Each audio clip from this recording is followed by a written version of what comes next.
আসসালামু আলাইকুম রাহমাতুল্লাহ। দোয়া কবুলের বাস্তব গল্প। প্রিয় দর্শক, আজকে আমরা জানব সৌদি আরবের একজন শায়েখের দোয়া কবুলের গল্প।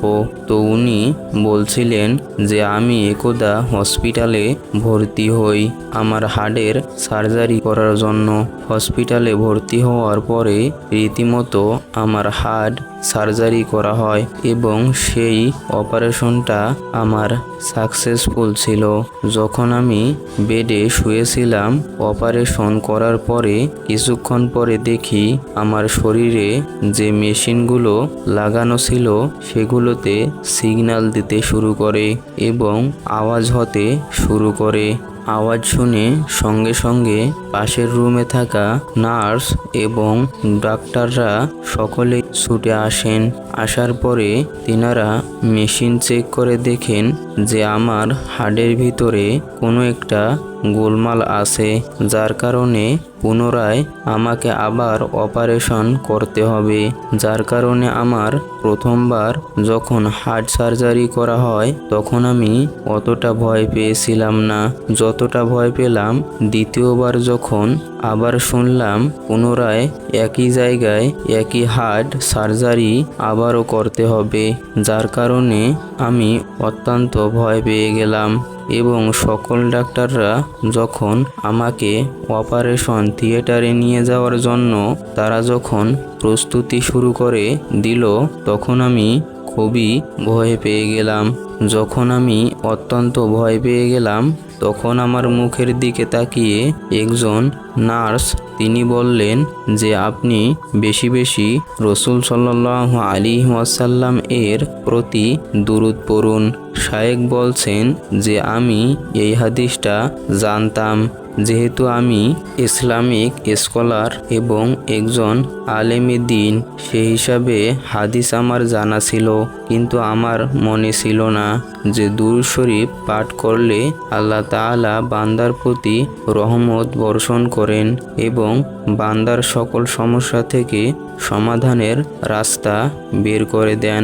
এটা আমার মনে না থাকার কারণে আমি কিছুই পড়তে পারছিলাম না।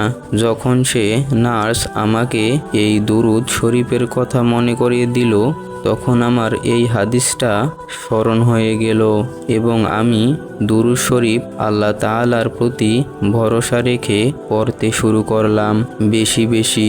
শায়েখ বলছেন যে যতক্ষণ পর্যন্ত ডাক্তাররা প্রস্তুতি হয়ে না আসলো আমার কাছে ততক্ষণ পর্যন্ত আমি দুরূদ শরীফ পাঠ করছিলাম। একটা পর্যায়ে যখন ডাক্তাররা আমার কাছে পুনরায় আসলেন, আসার পরে তারা আমার মুখের দিকে তাকিয়ে অবাক হয়ে গেলেন এবং বলতে লাগলেন যে এটা আবার কি রকম, কিছুক্ষণ আগেই দেখলাম আপনার হার্টের সমস্যা আছে, আবার এখনই দেখছি যে আপনার হার্টের আর কোনো সমস্যা নেই। এবং তারা অবাক হয়ে মেশিনপত্র ভালোভাবে লাগিয়ে দেখলো শেষ পর্যন্ত যে আমার শরীরে কোনো রকমভাবে কোনো সমস্যা নেই। তখন শায়েখ বলছেন যে আমি নিজেও অবাক হয়ে গেলাম যে দুরূদ শরীফ পাঠ করার ফলে এত বড় একটা বিপদ থেকে আল্লাহ তাআলা আমাকে হঠাৎ মুক্ত করে দিলেন, যেটা কিনা আমাকে পুনরায় আবার অপারেশন করতে হতো। এত বড় একটা বিপদ থেকে আল্লাহ তাআলা আমাকে মুক্ত করে দিলেন শুধুমাত্র দুরূদ শরীফ পাঠ করার ফলে এবং দুরূদ শরীফের বরকতের ফলে।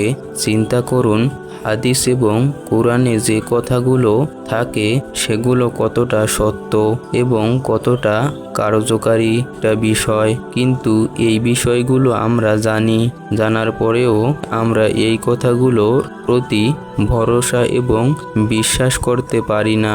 যদিও আমরা বিশ্বাস করি যে এটা সঠিক, কিন্তু আমরা ভরসা করতে পারি না, যার কারণে আমরা বিপদের ভিতরেই থেকে যাই এবং এদিক সেদিক চক্কর কাটতে থাকি আল্লাহ তাআলাকে বাদ দিয়ে।